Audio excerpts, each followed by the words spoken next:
안녕하세요. 2025년 10월 9일 목요일 매일 성경 말씀 묵상 시간입니다. 오늘 함께 읽고 나눌 말씀은 역대하 21장 2절에서 20절까지입니다. 세 번역으로 함께 읽겠습니다. 여호사밧의 아들 여호람에게는 아우들이 있었다. 그의 아우 아사랴와 여히엘과 스가랴와 아사랴와 미가엘과 스바랴는 모두 이스라엘의 여호사밧 왕이 낳은 아들이었다. 여호람의 아버지 여호사밧은 여호람의 아우들에게는 은, 금과 보물과 요새화된 유다의 성읍들을 후하게 선물로 주었고 여호람은 맏아들이었으므로 왕의 자리를 내주었다. 그러나 여호람은 아버지의 뒤를 이어 왕위에 올라 세력을 굳히자 자기 아우들을 모두 죽이고 이스라엘 지도자들 얼마도 함께 칼로 쳐 죽였다. 여호람이 왕이 되었을 때에 그는 32살이었다. 그는 예루살렘에서 8해 동안 다스렸다. 그는 아합의 딸을 아내로 맞아들였기 때문에 아합 가문이 한 대로 곧 이스라엘 왕들이 간 길을 갔다.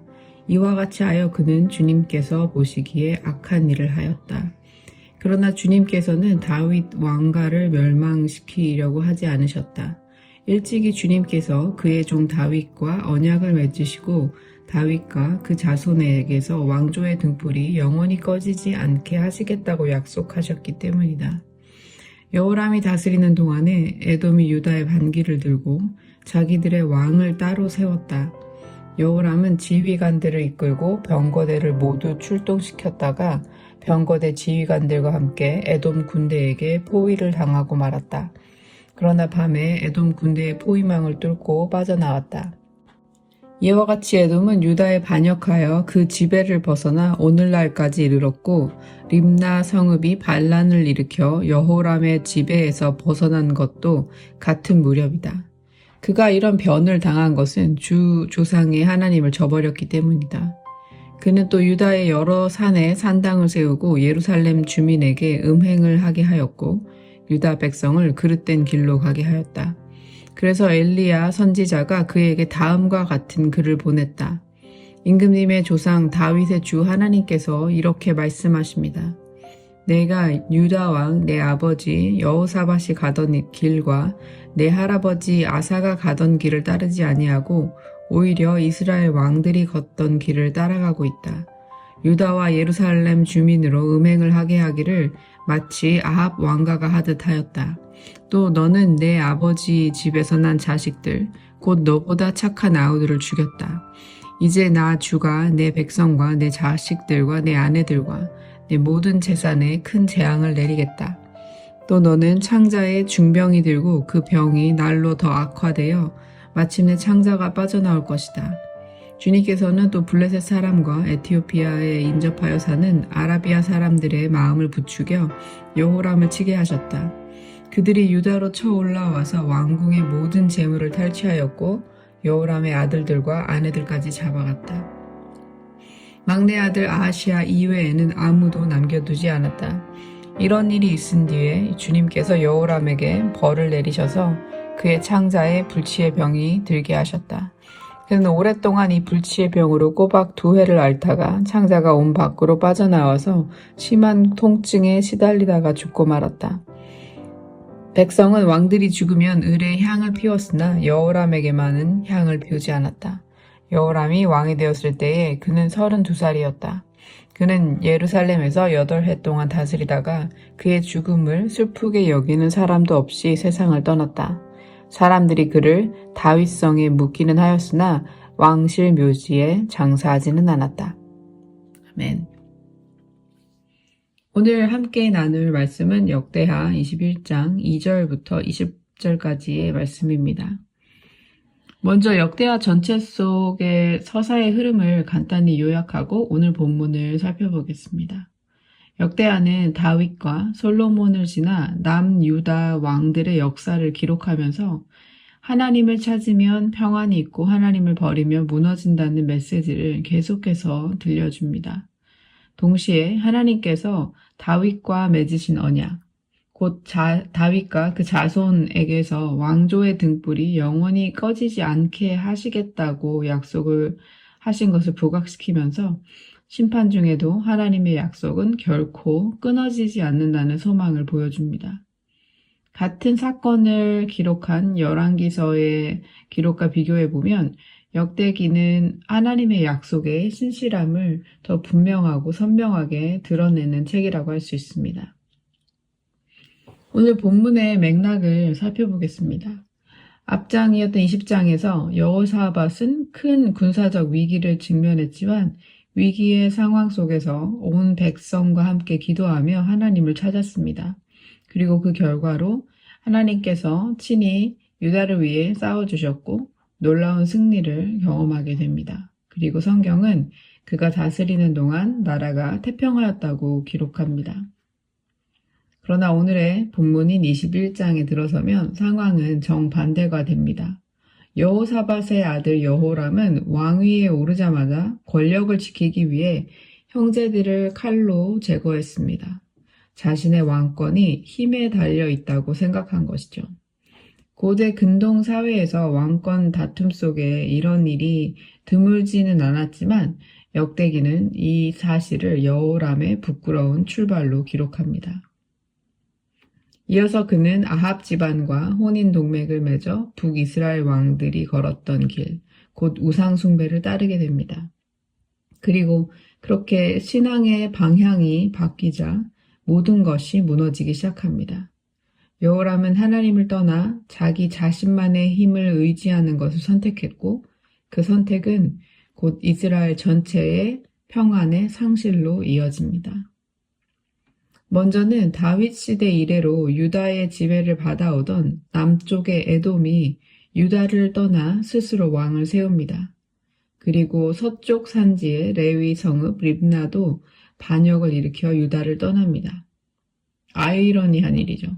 여호람이 하나님을 떠나는 배신을 선택하자 주변의 조공 국가들도 여호람을 배신한 것입니다. 오늘의 본문은 그가 이런 변을 당한 것은 주 조상이 하나님을 버렸기 때문이라고 분석합니다. 즉, 이 모든 일의 원인은 하나님에 대한 여호람의 배신에 있다는 것이죠. 이어서 여호람은 산당을 세우고 예루살렘 주민을 음행하게 했습니다. 여기서 음행이란 단어는 단순한 도덕적 타락이 아니라 구약에서 자주 쓰이는 은유인데요. 우상 숭배를 영적 간음에 비유한 표현이라고 할 수 있습니다. 실제로도 성적인 의식이 동반되었을 가능성이 높습니다. 결국 하나님을 저버린 선택은 단지 생각의 문제가 아니라 삶과 사회 문화 전반의 타락을 가져왔다는 것을 볼 수 있습니다. 여호람의 선택이 국경 바깥과 나라의 중심 모두가 동시에 흔들리게 된 결과를 가져온 것입니다.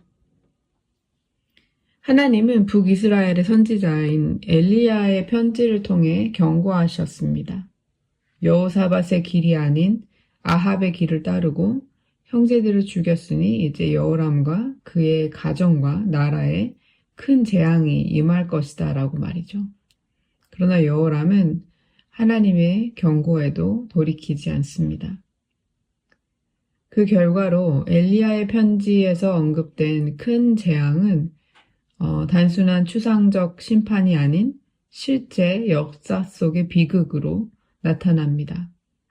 서쪽의 블레셋과 남쪽 사막지대의 아라비아 집단이 연합해서 예루살렘을 침공하고 왕궁의 재물을 빼앗았고 여호람의 아들들과 아내들을 사로잡아 갔습니다. 막내 아들인 아하시야만 겨우 살아남습니다. 학자들은 이러한 사건이 단순히 군사적인 문제로 끝나지 않았다고 봅니다. 유다가 주변을 다스리며 받았던 조공과 무역을 통해 얻었던 모든 수입까지 끊겼을 것이라고 봅니다. 결국 하나님을 저버린 선택은 관계망의 붕괴와 경제와 안보의 파탄으로 이어졌습니다. 여기에 더해서 여호람에게 극심한 질병까지 옵니다. 그는 2해 동안 창자가 빠져나오는 듯한 고통 속에서 지내다가 결국에는 죽음을 맞습니다. 유다의 백성은 왕의 장래에 피우던 향을 피우지 않았다고 성경은 기록합니다. 그 말은 백성들이 조문조차 하지 않았다는 뜻입니다. 또한 그의 시신은 열왕의 묘지에도 묻히지 못했습니다. 성경은 이렇게 기록합니다. 여호람은 그의 죽음을 슬프게 여기는 사람도 없이 세상을 떠났다고 말이죠. 엄청난 권력으로 시작하는 듯 했지만 그의 마지막은 아무도 안타까워하지 않은 인생이 되고 말았습니다. 결국에 그가 하나님과 그분의 백성에게 준 수치와 모욕을 그대로 돌려받은 셈입니다. 내일 묵상하실 이어지는 22장에서는 유일하게 살아남았던 여호람의 아들 아하시아와 아합 가문의 출신인 그의 어머니 아달랴가 등장하면서 다윗 가문이 완전히 사라질 듯한 위기까지 가는 이야기가 전개됩니다. 역대기는 이렇게 다윗 왕조의 등불이 꺼질 듯 연약하게 흔들리지만 그럼에도 불구하고 결국에는 하나님의 언약으로 보존된다는 긴장을 계속해서 보여줍니다. 오늘의 말씀을 통해 우리는 어떠한 상황 속에서도 하나님은 당신의 언약에 신실하시다는 진리를 발견합니다. 다윗과 맺으신 언약 때문에 소망의 등불은 꺼지지 않았습니다. 그러나 동시에 하나님의 신실하심에도 불구하고 인간의 어리석고 이기적인 선택은 처참한 결과를 낳는다는 사실 또한 보게 됩니다. 하나님을 저버린 선택은 사회와 공동체와 가정 그리고 자기 자신을 무너뜨립니다. 오늘 말씀을 통해 우리는 배웁니다. 하나님의 언약은 변함이 없지만 우리의 선택은 전혀 다른 결과를 가져올 수 있다는 사실을 말이죠. 이 말씀 앞에서 우리 자신을 한번 돌아보면 좋겠습니다. 우리는 오늘 무엇을 또는 누구를 붙들고 있습니까? 혹시 가장 소중한 그분을 저버리는 선택을 하고 있지는 않습니까? 깊은 성찰이 필요합니다. 하지만 역사의 무겁고 처참한 기록 속에서도 소망은 하나님께 있습니다. 하나님께서는 다윗에게 신실하셨듯 그리스도 안에서 맺으신 새 언약에도 신실하십니다. 우리가 길을 잃고 주를 떠났을지라도 주님은 경고하시며 흔들어 깨우시고 말씀으로 길을 비추어 주시고 공동체를 통해 손을 내미셔서 돌아올 기회를 주십니다. 그러므로 우리는 현실의 파도보다 언약의 주님을 더 굳게 붙들고 오늘도 약속 안에서 믿음을 선택하며 우리의 삶을 살아야 합니다. 두려움이 아닌 순종을, 또 체념이 아닌 회개를, 자신의 유익만이 아닌 사랑의 섬김을 선택하며 무너진 자리마다 주님의 소망이 드러나길, 그래서 진정한 회복을 경험하는 믿음의 여정을 살아야겠습니다. 나는 말씀을 생각하며 함께 기도하겠습니다. 하나님, 오늘 말씀을 통해 역사의 무거운 기록 속에서도 소망이 오직 하나님께 있음을 보게 하시니 감사합니다. 여호람처럼 하나님을 저버린 선택은 공동체와 가정과 자신까지 무너뜨리지만 언약을 지키신 하나님의 신실하심은 끝내 꺼지지 않는 등불이 된다는 사실을 배웠습니다. 우리의 힘을 의지하지 말게 하시고 오직 주님의 언약에 소망을 두게 하여 주십시오. 주님, 저희 공동체가 허망한 우상을 좇는 삶을 살지 않게 하시고 오직 주님만 따르고 순종하고 예배하는 교회 되게 해주시고 또한 각자의 가정과 일터와 교회에서 주님의 경고에 귀를 기울이며 말씀과 공동체를 통해 열어주신 돌아올 길을 놓치지 않게 해주십시오. 두려움 대신 순종을, 체념 대신 회개를, 자신의 유익을 찾는 것보다 사랑의 섬김을 선택하는 삶을 살게 해주시고 삶의 무너진 자리에서 주님의 소망이 드러나 회복을 경험하게 해주십시오.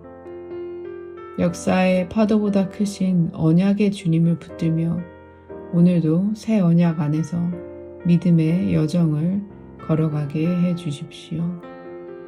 예수 그리스도의 이름으로 기도드립니다. 아멘.